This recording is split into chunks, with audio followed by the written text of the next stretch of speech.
Hello friends, good afternoon everyone, welcome back to my channel. আজ লক্ষ্মী পুজো, কোজাগরি লক্ষ্মী পুজো সারাদিনের জন্য।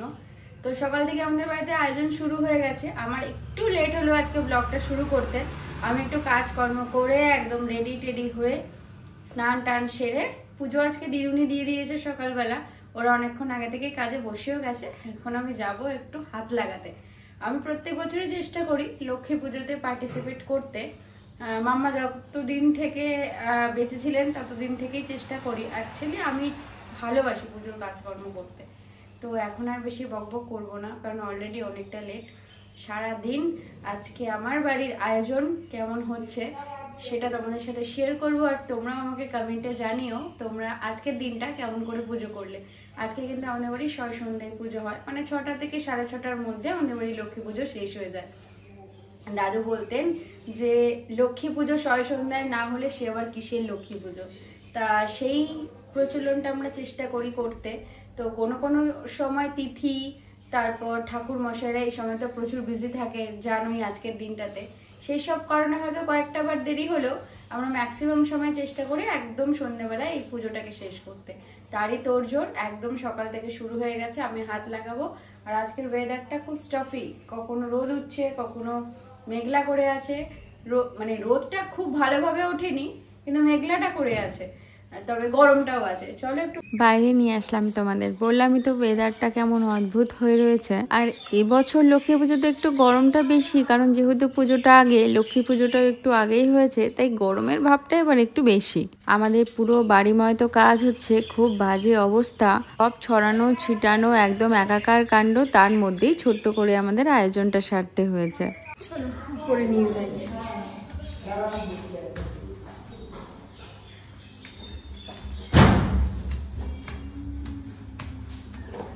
এখন দিদুন বসেছে ময়দা মাখতে, নচেত প্রত্যেক বছর আমি আর ছোট মা ভাগাভাগি করেই ময়দাটা মেখে নিই। প্রত্যেক বছর জানো তো আমাদের ময়দার পরিমাণটা আর একটু বেশি থাকে। আমরা মোটামুটি 2 কেজি মতো ময়দার লুচি ভাজি, কারণ আশেপাশের প্রত্যেককেই তো একটু প্রসাদ দিতে হয়। আর লক্ষ্মী পুজো মানে থালা সাজিয়ে সুন্দরভাবে প্রসাদ বিতরণ করা, এটার একটা আলাদা ব্যাপার আছে। এদিকে নাড়ু করা হবে দেখে নারকেল কুড়িয়ে তাতে গুড় কিছুটা মিশিয়ে রাখা হয়েছে, আর কিছুটা গুড় নারকেলের পাক দেওয়ার জন্য কড়াইতে বসানো হয়ে গেছে।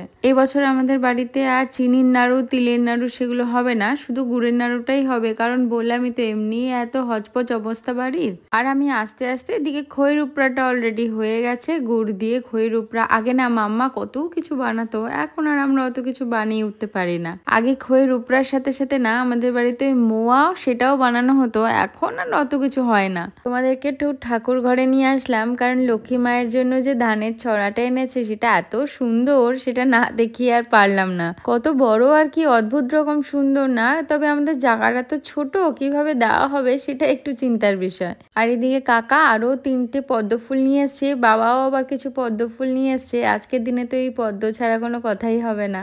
এখন মোটামুটি এমনই থাক, পুজোর আগে দিয়ে ফুলটাকে ফুটিয়ে নেওয়া হবে, নচেত না ফুলটা শুকিয়ে গেলে দেখতে ভালো লাগে না। এদিকে পুজোর বাসনপত্র সমস্ত কাল নামিয়ে আজকে সকালবেলা কাকিকে দিয়ে মাজা ধোয়া করিয়ে নেওয়া হয়ে গেছে। আমাদের বাড়িতে লক্ষ্মী মায়ের পুজোতে না নৌকোর ব্যবহার আছে। বাজারে দেখলাম ভর্তি করে বানানো নৌকা বিক্রি হচ্ছে। আগে কাকা আমাদের বাড়িতে নৌকা নিজে হাতেই বানাতো, আর প্রত্যেকবার এরম বানাতে অসুবিধাও হতো দেখে মাম্মা একেবারে পিতলের নৌকাই কিনে নিয়েছে। ওই যে তোমাদের বলি না, আমার দাদু আর মাম্মা সমস্ত কিছু পরিপাটি করে গুছিয়ে রেখে তারপরেই গেছেন। শুধু তিনি যে পুজো আর্চাগুলো করতেন সেগুলো যেন সঠিক নিয়মে সঠিকভাবে পালন করা হয়, ব্যাস এইটুকুনি দায়িত্ব।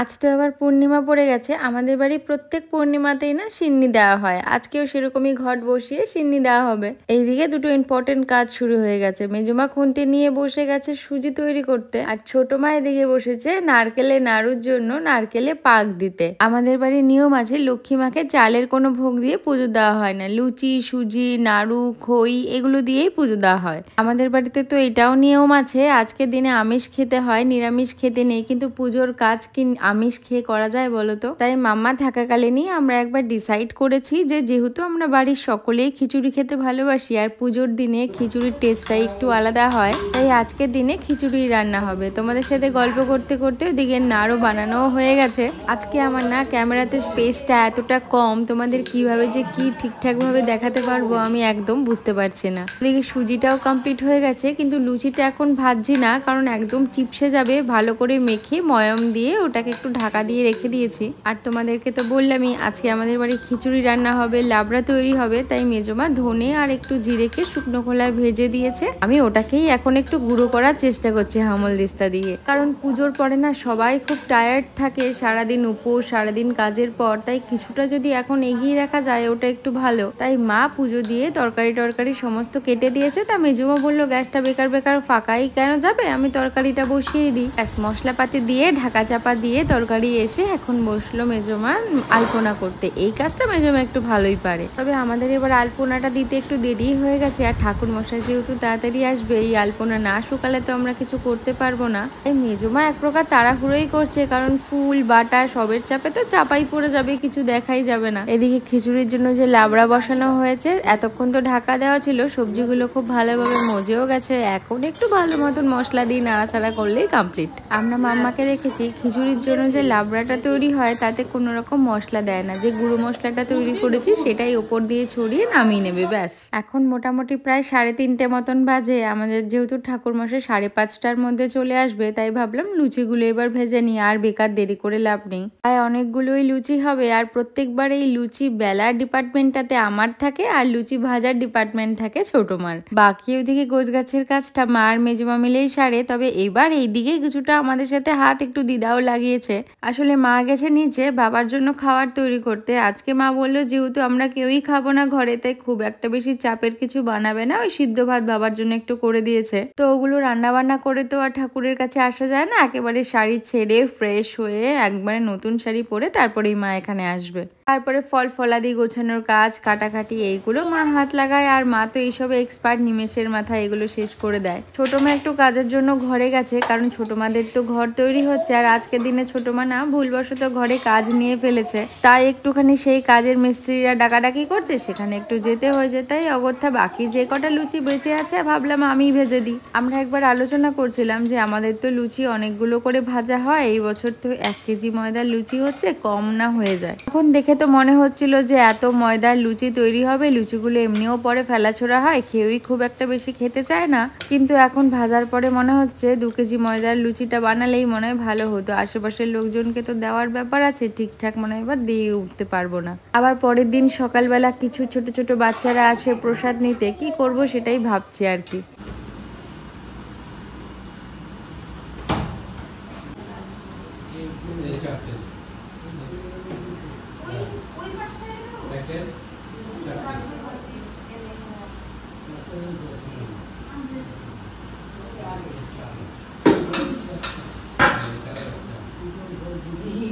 যাই হোক মা তো চলে এসছে, আমি এখন ফলগুলো গুছিয়ে নিয়ে মায়ের কাছে দেবো, কারণ এখন মা বসবে ফল সাজাতে। ফলগুলো আগে থেকেই ধোয়া পাকলা করে শুকানোই আছে, শুধু এখন কেটে বাটায় ঠিকঠাক মতন সাজালেই হলো। মেজমা দিকে আসন পেতেও দিয়েছে। এখন আমাদের লক্ষ্মী মা আর নারায়ণকে স্নান করানো হচ্ছে, কারণ ওদের তো আজকে সাজুগুজু করাতে হবে ঠিকঠাক করে। আর তোমরা তো জানোই আমাদের বাড়িতে কোনো মূর্তি দিয়ে পুজো হয় না, আমাদের বাড়িতে মা লক্ষ্মী আর নারায়ণ প্রতিষ্ঠিতই রয়েছে। আর সাথে আজকের দিনে দুর্গা মায়ের সরাতে পুজো করা হয়। তবে আজকে কিন্তু আমাদের বাড়ির ছোট ক্যান্ডিডেটদের খুব আনন্দের দিন, সব গোপলারা আজকে এক জায়গায় হবে। কিন্তু তোমরা তো জানোই আমাদের বাড়ির কোনো পুজো, কোনো পূর্ণিমা যাই থাকুক না কেন, গোপলাদের এখানে সুন্দর করে এনে সাজিয়ে গুছিয়ে বসানো হয়। আজকে তো তাদের আরো আনন্দের বিষয়, কারণ নাড়ু খেতে পারবে, খই খেতে পারবে, লুচি সুজি খেতে পারবে, কত কিছু খাওয়ার দাওয়ারের ব্যবস্থা করা হয়েছে। নিচে তো একজনকে দেখেই আসলাম, সুন্দর ফ্যালফ্যাল করে হাসছে, সে কখন উপরে আসবে সেই অপেক্ষায় বসে আছে। দিকে মা এসে ঝটর পটর করে আগে পুষ্পপত্রটা সাজিয়ে নিয়েছে, এখন বসেছে নৈবেদ্য সাজাতে আর বাটা সাজাতে।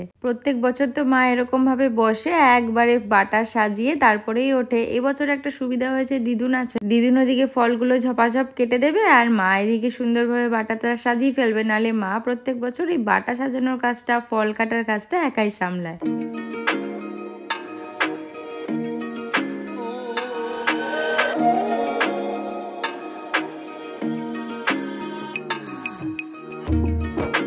এখন বসেছি আমি আর মেজমা মিলে আমাদের লক্ষ্মী মাকে শাড়ি পরাতে। আজ ঠিক করেছি একটু আটপৌরি করে শাড়ি পরাবো। প্রত্যেকবারই নর্মাল ভাবেই পরানো হয়। আমি না সেদিন ইউটিউবে একজনকে দেখেছিলাম, আমার এত ভালো লেগেছে, ভাবলাম আজকের দিনে যদি ওনাকে একটু আটপৌরো করে সুন্দরভাবে শাড়ি পরে সাজানো যায় তাহলে খুব মিষ্টি লাগবে দেখতে। তবে আমি না আটপৌরো করে শাড়ি পরানোর প্রসেসটা এতদিন জানতাম না, এটা খুব ভালো করে দেখে নিয়েছি যে আজকের দিনে বেসিক্যালি ওনাকে সাজাবো বলে। তোমরা তো দেখিয়েছিলে যে আমি হাতিবাগান থেকে প্রচুর ড্রেস কিনে এনেছি, কিন্তু কি কি ড্রেস কিনেছি সেগুলো দেখানো হয়নি। ড্রেসগুলো একটু অন্য পারপাসেই কেনা হয়েছে, আর যেগুলো পুজোর জন্য কেনা হয়েছে সেগুলো তো ওনারা পুজোতে পরে সুন্দরভাবে সাজুগুজু করেও নিয়েছে। নারায়ণের জন্য যে ড্রেসটা দেখছো সেটা অলরেডি মেজমা কিনেই নিয়ে এসছে, আর এত গরম তো সেই জন্য সবাইকে একটু কাটেনের ড্রেসই পরানো হচ্ছে। কিন্তু লক্ষ্মী মায়ের শাড়িটা একদমই ছিল না। মেজমার একটা শাড়ির ব্লাউজ ছিল নতুন, সেই ব্লাউজটা দিয়ে শাড়ি তৈরি করে নিয়ে আসা হয়েছে। আমাদের পাশের বাড়ির কাকি তৈরি করে, আর ঝপ করে গিয়ে শাড়িটা তৈরি করে নিয়ে এসছে, কারণ ওনাকে তো সুন্দরভাবে সাজাতে হবে। এতক্ষণ তো মেজমায়ের শাড়ি পরাচ্ছিল আর আমি দূর থেকে একটু দেখছিলামই, কিন্তু এখন মেজমাকে আমি একটু ইনস্ট্রাকশনই দিচ্ছি, কারণ আটপৌরো করে শাড়ি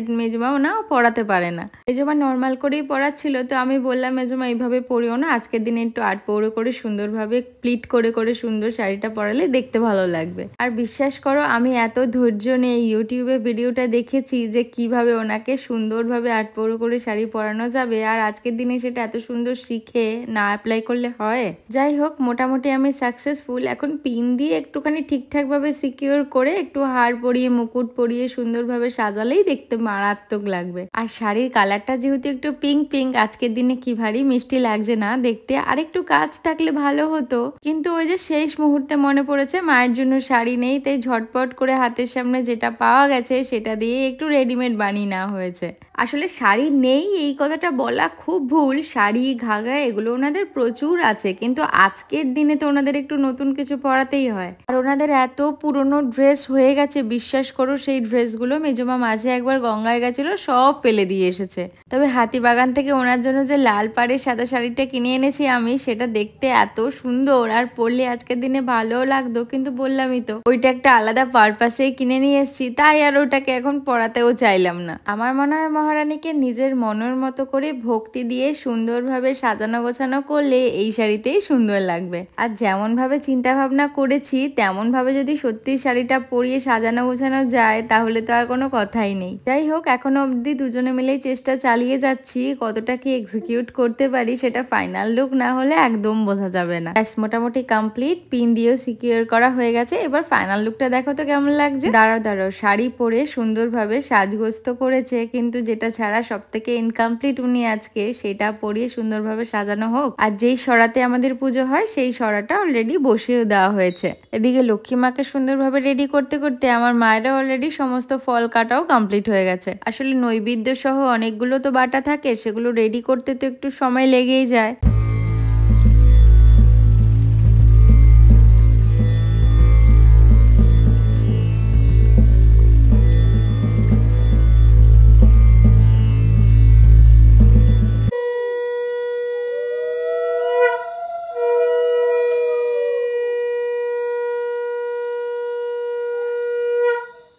প্রায় 5টা বেজে গেছে, আর এখন তো একটুখানি দিনটা ছোট হয়ে এসছে, তাই অন্ধকারও হয়ে গেছে। তবে একটা ভালো জিনিস কি, যেহেতু আজকে ঠাকুরমশাই 5:30টার মধ্যে চলে আসবে, বাবা কাকারা সবাই তখন বাড়িতে থেকে একটু পুজোটা শুরু হবে সেটা দেখে যেতে পারবে। মা অনেকক্ষণ থেকেই আমাকে একটু বকাবকি করছিল যে লক্ষ্মীর পাগুলো দিয়ে দিতে। আমি ওইদিকে বিভিন্ন কাজে ব্যস্ত দেখায় ভাইকে টেনে হিচড়ে বসিয়েছি, বললাম ভাই প্লিজ তুই এই কাজটা করে আমাকে একটু উদ্ধার করে দে।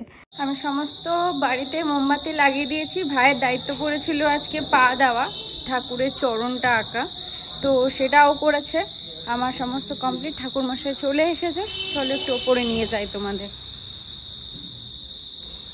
চলো, একদম 5:30টা বাজে আর ঠাকুর মশাই একদম আজকে অন টাইম। আজকের দিনে ওনাকে যে একদম টাইম মতন আমাদের বাড়িতে পাবো সেটাও একটু চিন্তার বিষয়ই ছিল। যাই হোক, খুব বেশি ফোন করে আমাদের ডাকাডাকি করতে হয়নি, উনি নিজেই চলে এসছে। আর আমাদের বাড়িতে আজকের দিনে না মোমবাতি জ্বালানো হয়। তোমরা তো দেখেইছিলে যে আগের বছরও আমাদের বাড়িটাকে মোমবাতি দিয়ে সুন্দর করে সাজানো হয়েছে। আসলে আজকের দিনে আমাদের বাড়িতে মোমবাতি দিয়ে সাজানো হয়, আর ঠাকুর মশাই যখন এসে পুজো শুরু করে ঠিক সেই মুহূর্তেই মোমবাতিগুলো জ্বালানো হয়। কি যে অপূর্ব সুন্দর লাগে বাড়িটাকে দেখতে। এদিকে আবার একটু তাড়াতাড়িও করতে হবে, কারণ পুজো শুরু হয়ে গেছে। দাঁড়াও, তাড়াতাড়ি সব মোমবাতিগুলো জ্বালিয়ে নি, তারপর তোমরাই বলো বাড়িটা কেমন দেখতে লাগছে।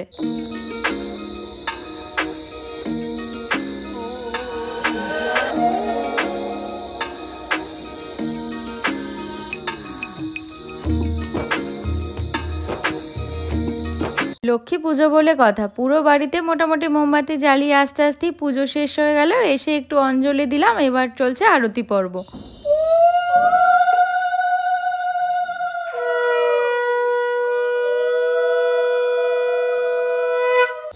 এই যে আমাদের প্রসাদ বাড়া হয়ে গেছে, এখন কিছু বাড়িতে প্রসাদ আমাদের ডিস্ট্রিবিউট হয়, সেটাই যাচ্ছি আমি আর দিদুন মিলে।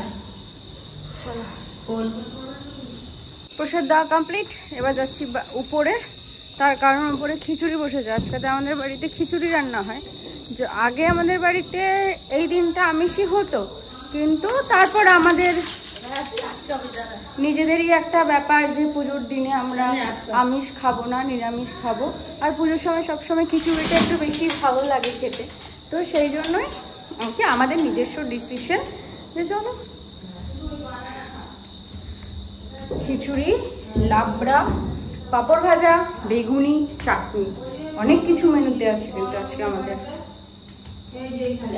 এদিকে পুজো প্রায় শেষ হয়ে গেছে, লক্ষ্মী পুজোতে একটু তাড়াতাড়ি হয়ে যায়, আর আমাদের বাড়িতে যেহেতু যজ্ঞ হয় না সেহেতু আরো তাড়াতাড়ি লক্ষ্মী পুজো শেষ হয়ে যায়। প্রসাদের বাটা সরিয়ে মোটামুটি এইখানটা এক প্রকার গোছগাছ করা হয়েও গেছে, আর এই দায়িত্বটা নিয়েছে আজকে আমার ছোট মা। যাই হোক, এতক্ষণ সাজগোজ করে মাকে যতটা না সুন্দর লাগছিল, এখন পুজো হওয়ার পরে মায়ের মুখের লালিত্যটা একটু অন্যরকম হয়ে গেছে, তাই না? কেন জানো আমার এই ব্যাপারটা মনে হয় যে প্রাণ প্রতিষ্ঠার পরে মায়ের মুখের যে আদলটা, মুখের যে রাঙাময়ী মুখটাই পুরোপুরি চেঞ্জ হয়ে যায়। অবশেষে ঠিকঠাক টাইমে যে পুজোটা সমাপ্ত হয়েছে, সবাই যে দেখে যেতে পেরেছে সন্ধ্যায় সেটা কমপ্লিট হয়েছে, সেটাই আমাদের কাছে যথেষ্ট। মাঝে আমার ক্যামেরায় চার্জ শেষ হয়ে গেছিল আর স্পেসের প্রবলেম দেখা দিয়েছিল, তাই সুন্দর আসর জমিয়ে যে লুচি, চা, প্রসাদ খাওয়াটা সেটাই শেয়ার করতে পারিনি। এখন প্রায় রাত অলমোস্ট 11টা মতন বাজে, এখন আমরা সবাই মিলে বসেছি খাওয়া দাওয়া করতে। আজ সমস্ত কিছুর আয়োজন আমাদের উপরে, কারণ তোমরা তো জানোই যে সমস্ত কিছু খাওয়া দাওয়ার আয়োজনটা আমরা নিচেই বেসিক্যালি করে থাকি, কিন্তু আমাদের নিচের এখন যে অবস্থা সেটা একদমই পসিবল না।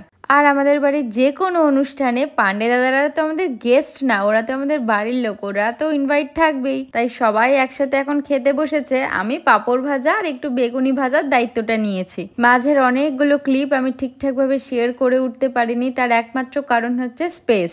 যাই হোক, খুব সুন্দরভাবে, সুষ্ঠুভাবে, ভালোভাবে এই বছর আমরা আমাদের বাড়িতে লক্ষ্মী পুজোটা কাটিয়েছি। রাতের খাওয়া দাওয়াটাও বেশ জমজমাট, খিচুড়ি, লাবড়া, বেগুনি, পাঁপড় ভাজা। তবে তোমরাও জানিও যে তোমাদের বাড়ির লক্ষ্মী পুজোটা তোমরা কেমন ভাবে কাটালে, কেমন আয়োজন করলে। সকলকে কোজাগরি লক্ষ্মী পুজোর অনেক অনেক শুভেচ্ছা। সবাই ভালো থেকো, সুস্থ থেকো, সাবধানে থেকো। তবে আজ এখান থেকে ভিডিওটা শেষ করছি, আবার কালকে নতুন একটা ভিডিওতে তোমাদের সাথে দেখা হবে। যদি পুরো ভিডিওটা ভালো লেগে থাকে তবে একটা লাইক করে দিও, কমেন্ট করে জানিও যে পুরো ভিডিওটা দেখে তোমাদের কেমন লাগলো। চলো এবার একটু নিচে যাই, নিচে বাজি ফাটানো হচ্ছে, কারণ আমাদের বাড়িতে লক্ষ্মী পুজোটা বাজি ফাটানো ছাড়া একদমই ইনকমপ্লিট। আর কালী পুজোতে আমরা ঠিক তেমন একটা বাজি ফাটাই না, লক্ষ্মী পুজোটাতেই আমাদের জমজমাটি বাজি ফাটানো চলে। বাবা তুমি দূরে সরো।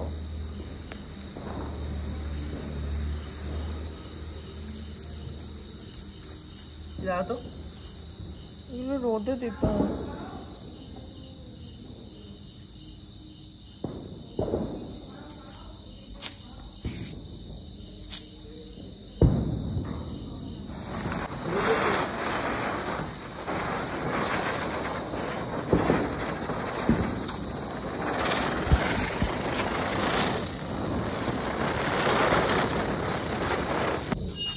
হাতে লাগবে তো। আরে এইখানে, আরে এটা হাতে ফাটবে। মা তো গোল ইয়ে কর, তুমি ওটা দিয়ে জ্বালাবে নাকি? হ্যাঁ, নাহলে ইসে চালাবেন, ওটা ওখানে করলে ওটা বেশি হয়।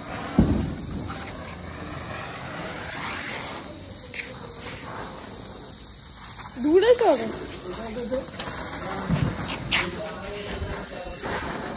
আমার তো ওটাতেই বেশি ভয় লাগে বাবা রে।